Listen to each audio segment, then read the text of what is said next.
বৃদ্ধাশ্রম থেকে এক মা ছেলের কাছে চিঠি পাঠিয়েছে,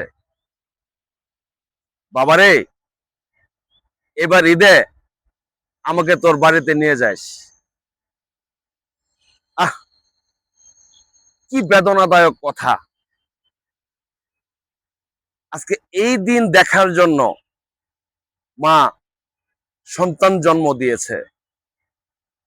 আমি বলবো এই সন্তান কুলাঙ্গার। কুলাঙ্গার না হলে মাকে কিভাবে করে বৃদ্ধাশ্রমে রাখে? আরে এই মা তো তোকে গর্ভধারণ করেছে, এই মা তোকে কথা বলা শিখিয়েছে, এই মা তোকে এই ত্রিভুবনের আলো বাতাস দেখিয়েছে।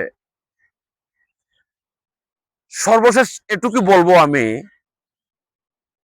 আমার আল্লাহ পাক রব্বুল আলামিন যেন ওই সন্তানকে হেদায়েত দান করে, আর কোন মায়ের ঘরে যেন এমন সন্তান আল্লাহ পাক রব্বুল আলামিন দান না করে।